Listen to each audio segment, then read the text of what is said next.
and the source is U word. Now, basically, nephrotic syndrome, there's a proteinuria more than 3.5 gram per 24 hours.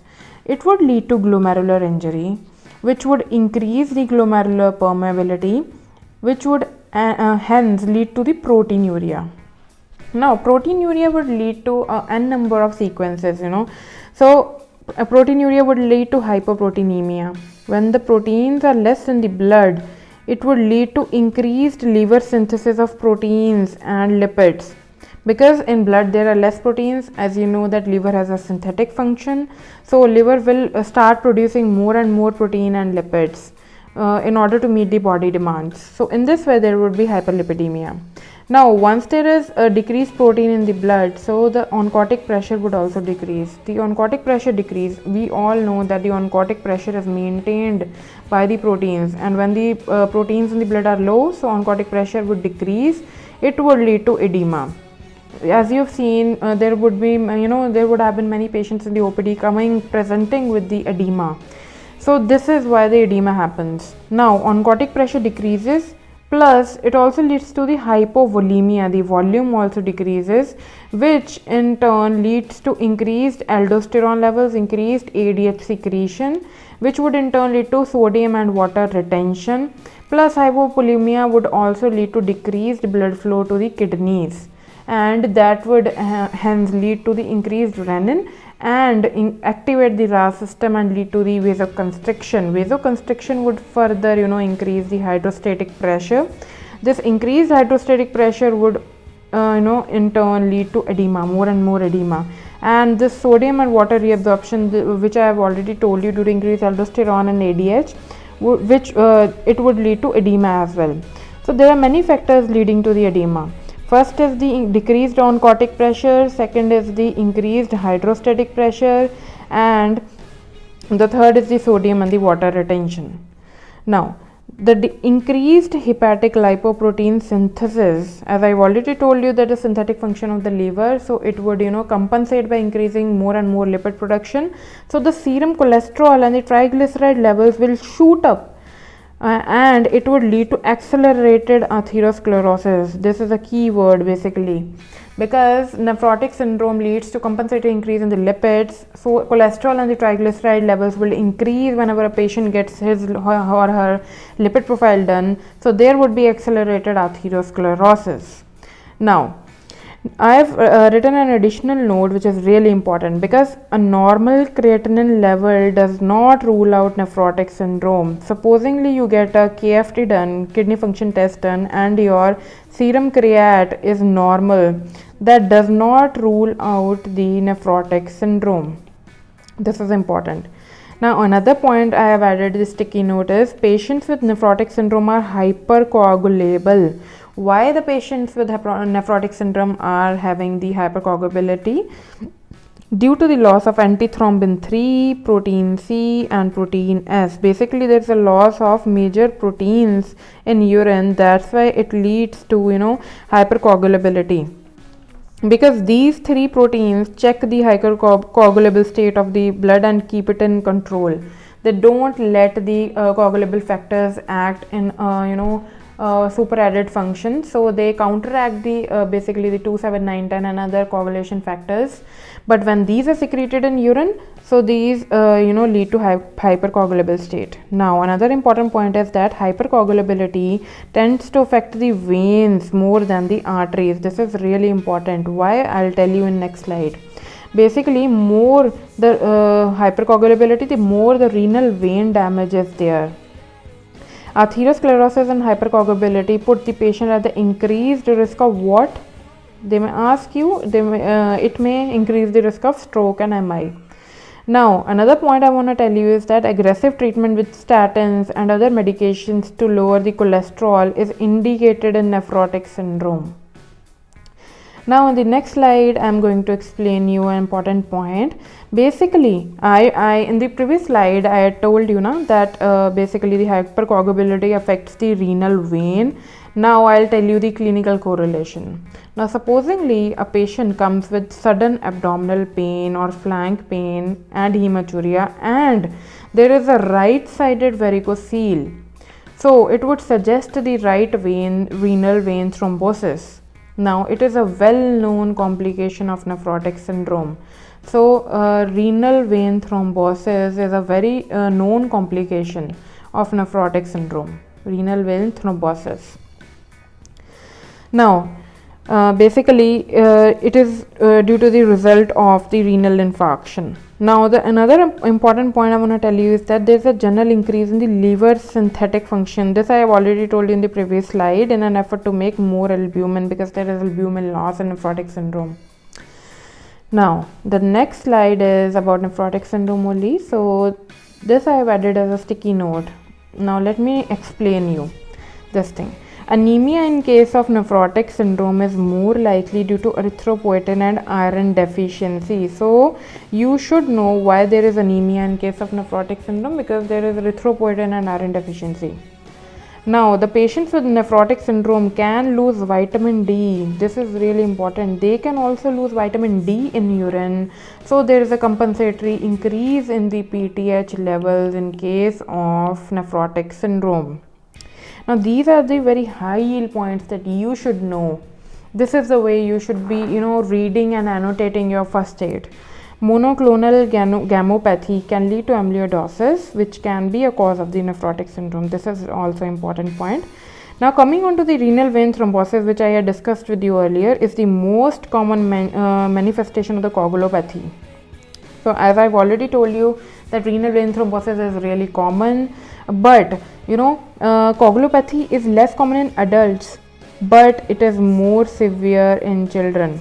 Coagulopathy is less common in children, but it is more severe. Although it is more common in adults, but the severity level is less in adults, but it is really severe in children. How would it present? It would present with right-sided varicocele and flank pain, abdominal pain. Now, coming on to the complications of the nephrotic syndrome. Basically, nephrotic syndrome can lead to protein malnutrition because there is a loss of protein. Then it can lead to iron-resistant microcytic hypochromic anemia due to the transferrin loss. Transferrin is also protein, so transferrin is lost in urine. So it could lead to iron-resistant microcytic hypochromic anemia. Despite of giving iron, the hemoglobin levels won't rise. This is important.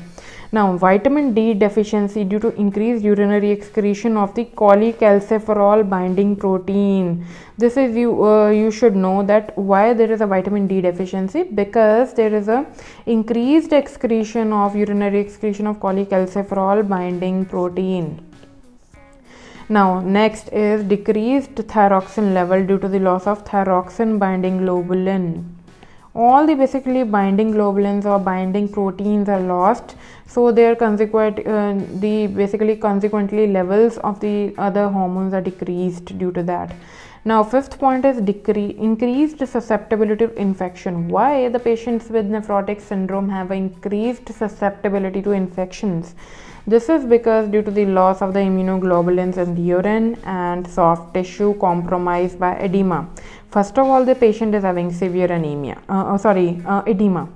The second is that there are loss of immunoglobulins in the urine. So these two factors, these two factors lead to increased susceptibility to infection in case of these patients. Now, particularly pneumococcal infections are really common in nephrotic syndrome. This is also a very high yield point. Coming on to the next slide, I want to tell you about the first subtype of nephrotic syndrome, which is known as the minimal change disease. Basically, wait for a second, let me change the pen.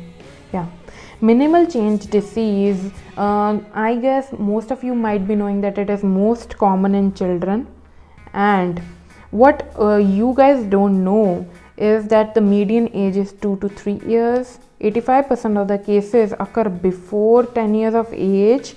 And what is the pathogenesis? Basically, it's a T cell mediated injury to the podocytes which leads to increased molecular permeability to albumin.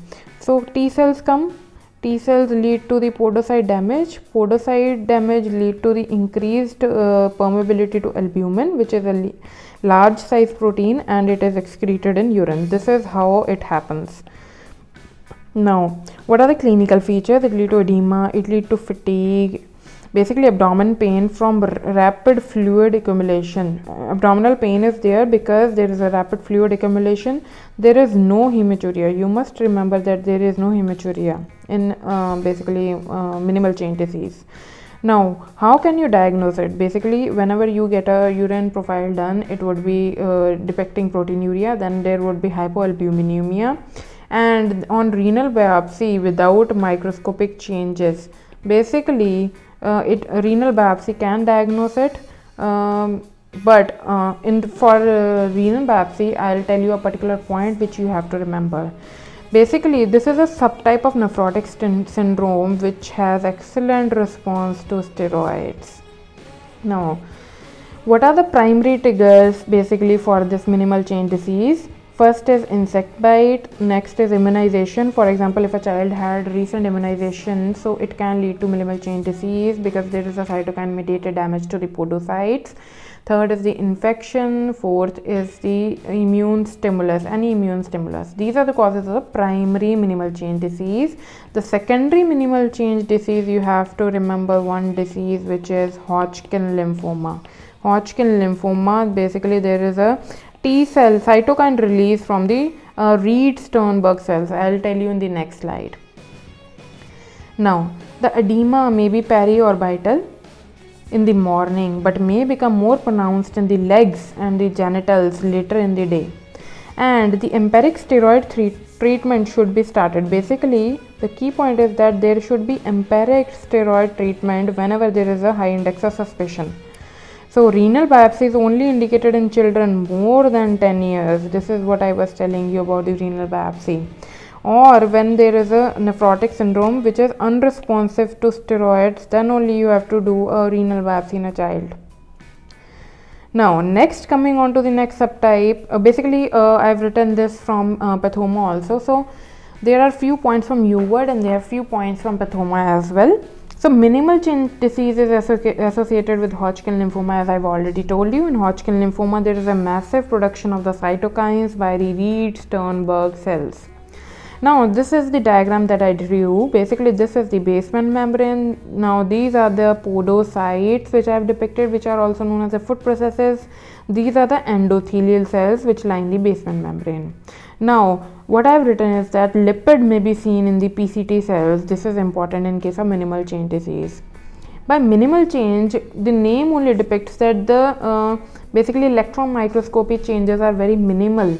That's why it is called minimal change disease. Now, what happens in minimal change disease is that the cytokines attack it and there is a effacement, basically flattening of the foot processes. The normal foot processes look like this, but in case of minimal change disease, the podocytes or the foot processes would be flattened like this, as I have shown you in this diagram. Let me erase it.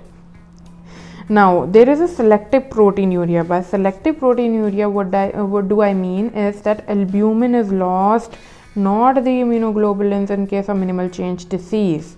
Now, on electron microscopy, what do we see? We see diffuse effacement of the foot processes, that is the flattening of the foot processes. Now, steroids have excellent response to the damage. Why? You have to know why. This everyone knows that steroids have excellent response, but why? Because they, attack the cytokines. They reduce the cytokines. They reduce the inflammation. Now, this is a diagram that I drew to tell you about the normal histology. This is the Bowman's capsule. This is the Bowman's space. This is the lobules of a glomeruli. So, lobules of a glomeruli, which is the functional unit, these are held together by the mesangial cells. The filtration barrier should be very sensitive and thin normally. Basically, you should know that the filtration barrier is very thin normally. Now, another important point I want to tell you is that in minimal change disease, most likely the cause is a disorder in the glomerular capillary loops. Basically, the capillary loops in case of the glomeruli are defective in case of minimal change disease. Now, coming on to the next slide, I want to discuss about the next important subtype, which is the focal segmental glomerulosclerosis or glomerulonephritis. Now, it is very common in Hispanics and African Americans basically. and these are the main very important causes, and they can mention in the question any one of this, and you have to remember that what is the cause of FSGN. First is the HIV, which causes the collapsing glomerulonephritis, then is the sickle cell disease, then is the heroin abuse, then is the massive obesity, then is the interferon treatment, then is the chronic kidney disease due to the congenital malformations. Now the mnemonic is SHH and MIC. SHMIC. So this is the mnemonic, you have to remember it like this. Now I have split FSGS into few points just to make you remember. FSGS, basically GS is glomerulosclerosis, but sclerosis, what comes in our mind is like something very dense. So there is a dense pink deposition of collagen within the glomerulus. But by S, I mean to say segmental, that is only one segment of a glomerulus. Supposing this is a glomeruli and only one segment of a glomeruli is affected in focal segmental glomerulus. By focal, I mean to say that involvement of only some of the glomeruli of the kidneys are being involved. In this way, you have to remember it. Now, the electron microscopic changes are effacement of the foot processes, as also seen in the minimal chain disease, that is the flattening of the foot processes or the podocytes.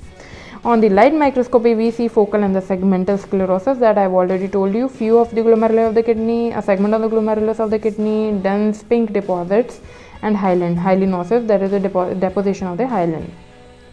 On the immunofluorescence, there is IgM, C3 and C1 focal deposits. This is really important. You have to remember what all deposits. Basically, there are immune deposits in case of this FSGS. What are those immune basically deposits? IgM, C3 and C1 focal deposits. Now, coming on to the next slide and the next subtype, which is membranous nephropathy. Membranous nephropathy, you have to remember, it is the overall most common nephrotic syndrome associated with malignancies. Malignancy is the main key word here, basically. You have to remember. There is membranous. By membranous, I mean to say that there is thick glomerular basement membrane on HND. Now, it is very common in Caucasian adults, and it is of two types. Basically, it is of primary and the secondary types. The primary case, there are antibodies to the phospholipase A2 receptor. So now continuing with the next type of nephrotic syndrome, which is membranous nephropathy. Membranous, by membranous, I mean to say is that what comes in your mind is something very thick. So it is thick glomerular basement membrane on HND stain. And I want to tell you that it is the overall most common nephrotic syndrome associated with malignancies. Guys, malignancy is the key word in membranous nephropathy. Now, it is really common in the Caucasian adults, and there are two types. Basically, it's primary and secondary. When I talk about primary is due to the antibodies to phospholipase A2 receptor. About it, I'll talk in the next slide. And in the secondary type, the causes are due to drugs, that is non-steroidal anti-inflammatory drugs or penicillamine, or it can be due to the solid tumors like basically lung, colon, prostate, breast, or it can be due to the infections like Hep B, Hep C and SLE. SLE is really important. Now I've drawn another diagram for your explanation. Basically, these are the podocytes or the foot processes. As you can see, the spike and dome pattern, which is the main key word here. By spike and dome, I mean to say is that these are the IgG and C3 deposits, as you can see, and these are the podocytes. Now it'll appear as if there are spike and domes, so that's why it is known as spike and dome pattern. Now these are the subepithelial immune complexes. So it is subepithelial. You have to remember the word subepithelial immune complexes. Now, nephrotic syndrome presentation of SLE is what? It is membranous nephropathy. Basically, it is a stage 5 lupus nephritis. It is a nephrotic syndrome presentation of SLE. Now, on immunofluorescence, what do you see? You see granular deposits due to the immune complex deposition, that is IgG and C3. Whereas in case of light microscopy, you see diffuse capillary and glomerular basement membrane thickening. By word membranous, I already told you. Whenever the word membranous will come, you will think about something thick. So thick basement membrane. On electron microscopy, there would be spike and dome pattern, which I have already shown you, and it is seen with the silver methenamine stain. Silver methenamine stain. This is the hint which can be given in the questions. Now it is subepithelial deposits, which I have already told you, and this type of nephrotic syndrome has a poor response to steroids. This is important. Now coming on to the phospholipase A2 receptor, which is the cause of the primary membranous nephropathy. So phospholipase A2 receptor, the serum antibodies to PLA2R, phospholipase A2 receptor, they cause the primary membranous nephropathy. Now the M type of phospholipase 2 receptor is a transmembrane receptor which is found in the high concentrations in the glomerular podocytes. So this M type of phospholipase A2 receptor is found in the podocytes, glomerular podocytes. So whenever there is basically phospholipase A2 receptor antibodies, so it would lead to podocyte damage and hence proteinuria and hence nephrotic syndrome. These are mainly IgG4 and lead to immune deposition in the glomerulus. You have to remember that these are mainly IgG4 depositions. Now coming on to the next type, which is the membranoproliferative glomerulonephritis. Membranoproliferative glomerulonephritis. Now, it is the basically the mesangial cells, proliferation of the mesangial cells is going to proliferate and separate the deposit. Nephritic syndrome co-presenting with the nephrotic syndrome is a membranoproliferative glomerulonephritis. By that statement, I mean to say is that the nephritic syndrome is so severe. Basically, nephritic syndrome, what happens in nephritic syndrome is there is a hematuria. More of RBCs are secreted in urine, excreted in urine along with some protein. But if the nephritic syndrome is severe, very severe, so more proteins would also be secreted due to the damage to the podocytes due to the hematuria. So nephritic syndrome co-presenting with nephrotic syndrome is a membranoproliferative that is MPGN. Now by membrano, I mean to say, I already told you thick. So thick capillary membranes on H&E. Tram track appearance is the key word here. In the previous membranous nephropathy, basically the spike and dome pattern was the main keyword. Here it is the tram track appearance. Now I have drawn this diagram to explain you what does it mean. Basically this is a mesangial cell, and mesangial cell is proliferating and cutting the deposit into two pieces, as you can already see. This is known as the tram track. These appear as tram track appearances, and these are the endothelial cells in the diagram. Now basically on immunofluorescence, what do you see? You see the granular deposits. Now in case of granular deposits, now I want to tell you the further subtypes of MPGN. Now MPGN is divided into two subtypes. It is type 1 and type 2. In type 1, there are subendothelial. You have to remember this word, which is really important. Without these type of words, you would be easily confused about you won't be able to guess what type of nephrotic syndrome it is. Subendothelial. You remember in the membranous, I already told you that they were subepithelial. Here it is subendothelial in the type 1. Whereas the type 2 is the dense deposit disease, that is the immune complex deposit within the basement membrane. Basement membrane deposits is the type 2. Now the type 1, which is the subendothelial MPGN, is associated with Hep B and Hep C virus and is more associated with tram track appearances. More tram tracks are seen in case of type 1. Now when talking about the type 2, it is the immune complex deposition in the basement membrane. It has C3 nephritic factor deposition. Now it is so very obvious that if the C3 gets deposited here, so the serum levels of the C3 would be decreased, right? So serum levels of the C3 would be decreased. What is the function of the C3 nephritic factor? It stabilizes the C3 convertase. If the C3 convertase is not stabilized, so the serum levels of the C3 would be reduced. Now talking about the diabetes mellitus as the cause of the nephrotic syndrome. Diabetes mellitus is a very really common and important cause of the nephrotic syndrome. Now what happens is that serum glucose levels are increased. Once the serum glucose levels are increased, there is a non-enzymatic glycosylation. It is the key word basically in the diabetes mellitus and nephrotic syndrome. Non-enzymatic glycosylation of the vascular basement membranes, which lead to Hai-Lin arteriosclerosis, and hence the increased permeability. Now, in the cut short method, I want to tell you what happens is whenever the glucose is increased, so there is basically glycosylation of the blood vessels. The blood vessels become thick. And there is a Hai-Lin deposition in the blood vessels. Now that leads to increased permeability and damage to the blood vessel walls. The efferent arteriole. So as we already know, there are two arterioles, afferent and efferent arteriole in the glomeruli. So efferent arteriole more affected than the afferent. You have to remember this.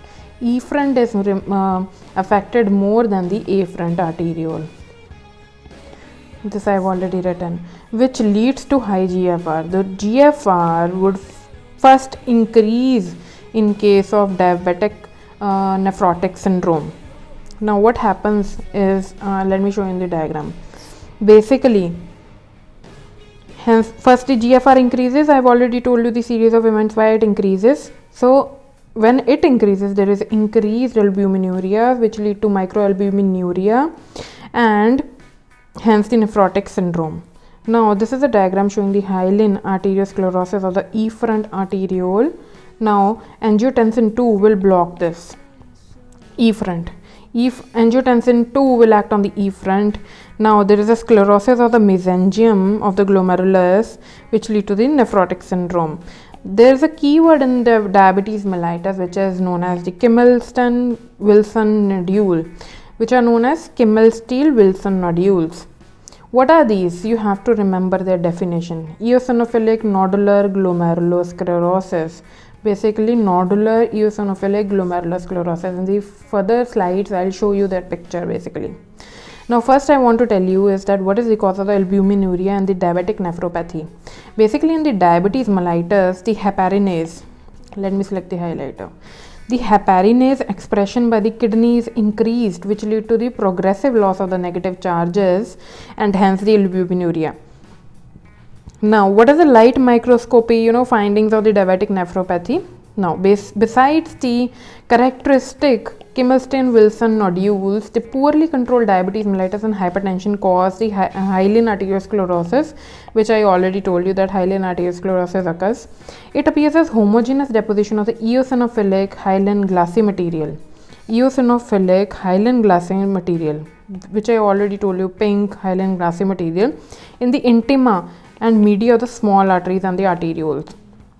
Now, in diabetes mellitus, it is concomitant with the duration of the disease and concomitant hypertension. Now, whatever, more the duration of the diabetes, more the duration of the hypertension, more the Hai-Lin arteriosclerosis. You have to, correlate with the duration of the disease. Now, this is indifferent from the hyperplastic arteriosclerosis. Now they have differentiated the basically the Hai-Lin arteriosclerosis versus the hyperplastic arteriosclerosis. There is a difference. In case of the hyperplastic arteriosclerosis, the fibrinoid necrosis with the destruction of the vascular wall and circumferential ring of the pink amorphous material is there. There is a fibrinoid necrosis in case of hyperplastic, but there is eosinophilic material in case of the Hai-Lin arteriosclerosis. Now, next, this is the image of the Kimmelston-Wilson nodule, which is really important, because you will encounter these type of patients. Even if you choose pathology, you'll get to see these type of images under your microscope. So you have to maintain a high index of suspicion for these cases. and you have to regularly get the renal function test and check the kidney functions in the patients with hypertension as well as the diabetes. Now, what are the light microscopic features of the Kimmelston-Wilson nodules? Basically, diabetes mellitus cause initially glomerulobasal membrane thickening, which I already told you, increased mesangial matrix deposition, which over time lead to the expansion of the mesangium, and the nodules that compress the capillaries damage the glomerular basement membrane. Now, what else he is telling is that Kimmelston-Wilson nodules has characteristics located in the periphery of the mesangium. You have to know the basically the location. It is located in the periphery of the mesangium. These are ovoid spherical. These are ovoid or spherical in shape. These are lamellated appearance, as these are seen in the picture. Eosinophilic on the H&E, and they are PAS positive, periodic acid Scef positive nodules.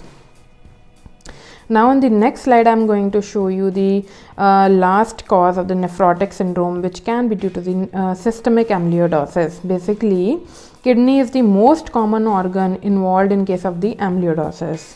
Now, when we talk of the amyloidosis, the amyloid deposition in the mesangium resulting in the nephrotic syndrome. The amyloid deposition is in the mesangium, which further leads to the nephrotic syndrome. Now, on Congo red stain, there is an apple green birefringence. This is the key word for amyloidosis. All of you might be knowing. Under the polarized light, you have to know, under the polarized light, on Congo red dye, the apple green birefringence is seen due to the amyloid deposition in the mesangium. Mesangium deposition is there. Now, it is associated with the chronic conditions that predispose to the amyloid deposition, for example, AL amyloid and AA amyloid. Now, another very important sticky note I want to share with you is that the best initial test for the nephrotic syndrome is the urine analysis showing the marked elevated protein levels. Now, the next best test is the spot urine for the protein to creatinine ratio. If the values are more than 3.5:1, then it is positive. Spot urine protein creatinine level is equal in accuracy to for a 24-hour urine collection. If a patient collects a 24-hour urine sample, the spot urine protein creatinine level is equal to that in accuracy. Basically, 24-hour urine protein collection, it's quite difficult to do for a patient. If a patient does that, so it should be more than 3.5 gram per 24 hours. Basically, more than 3.5 grams of proteins per day excreted in the urine. When talking about the most accurate test, it is obviously the renal biopsy. The best initial treatment is the steroids for nephrotic syndrome. If there is no response to steroids, there is no decrease in the urine protein excretion after 12 weeks. This is the definition of unresponsive nephrotic syndrome. There is no decrease in the urinary protein after 12 weeks. Then you have to give the cyclophosphamide. Now, this is all about nephrotic syndrome. I'll be back with more videos about renal pathology and consecutive all these systems that I mentioned in the first aid. I hope you like this video. Please subscribe to my YouTube channel. Thank you.